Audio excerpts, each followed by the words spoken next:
Hello everyone, તો જ્યારે આવું ઇક્વેશન આપ્યું હોય ત્યારે કઈ રીતે વિચારવું? અહીંયા કેવું છે, સપોઝ તમારા જોડે એવું હોય કે બે ઇક્વેશન હોય, અલગ અલગ વેરિયેબલ હોય, તમે ઇઝીલી આન્સર લાવી શકો. બટ આ રીતનું આપ્યું કે એક જ ઇક્વેશનમાં બે વેરિયેબલ છે એક્સ અને વાય, ત્યારે કઈ રીતે વિચારવું, કઈ રીતે એનું સિમ્પ્લિફિકેશન કરવું? તો ધ્યાનથી અહીંયા જોજો. આમાં કોમન શું છે? એક્સ. તો આપણે એક્સ બહાર કાઢી, અંદર કેટલા વધ્યા? Y plus 1. આ વાય પણ અહીંયા મૂકી દીધો 76.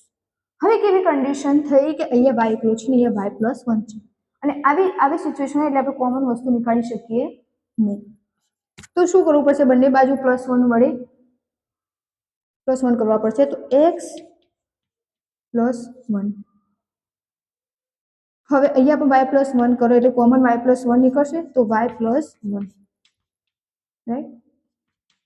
76 પ્લસ 1 કરવાના, તો એક્સ પ્લસ 1 વત્તા y plus 1 is equal to 76 ને 1 77, રાઈટ. હવે આના ભાગ પાડીએ તો આપણે જોડે બે કન્ડિશન મળશે, સોરી 11 ગુણ્યા 7 અથવા 7 ગુણ્યા 11.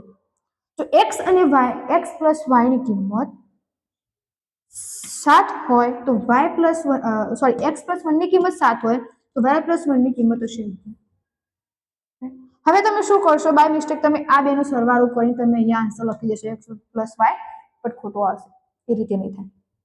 જો એક્સ પ્લસ 1 ની કિંમત 7 હોય, કેમ કે બે જ ઓપ્શન છે, આ બે જ કન્ડિશન મળે, કાં તો એક્સ પ્લસ 1 7 હોય, કાં તો 11 હોય, કાં તો વાય પ્લસ 1 7 અથવા 11 હોઈ શકે. જો આનો 11 હોય, નાનો 7 હોય, તો એક્સ પ્લસ એટલે કે એક્સ ની વેલ્યુ થશે +1 કર્યા છે આપણે, પ્લસ માઇનસ કરવાનું, એટલે એક્સ ની વેલ્યુ અહીંયા થશે 6.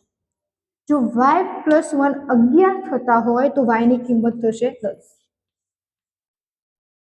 બાય ચાન્સ એવું બને કે એક્સ પ્લસ 1 ની કિંમત થાય આપણને 10, તો વાય પ્લસ 1 ની કિંમત થશે 6. હવે આ બંને જ કન્ડિશનમાં તમે જોજો કે આનો સરવાળો કરીએ તો પણ 16 થશે, આ બંનેનો સરવાળો કરીએ તો પણ 16 થાય. અહીંયા આપણે શોધવાનું એક્સ પ્લસ વાય એટલે કેટલા? તો x plus y is equal to આપણને મળશે, આ ઇઝી પડશે જો તમે આ વેલ્યુ સરખી આપી હશે. જો દાખલાને લેન્ધી બનાવવો હોય, ટફ બનાવવો હોય, તો અહીંયા જે વેલ્યુ આપી છે એ ચેન્જ કરવામાં આવે તો લેન્ધી બની શકે છે.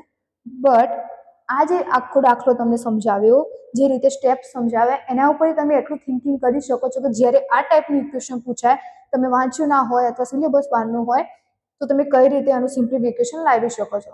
કેમ કે જે આ ટાઈપના દાખલા વેરિયેબલ વાળા, એમાં એના સ્ટેપ જ ઇમ્પોર્ટન્ટ હોય છે.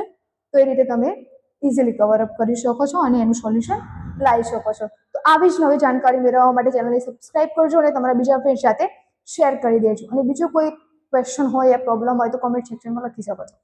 Thank you.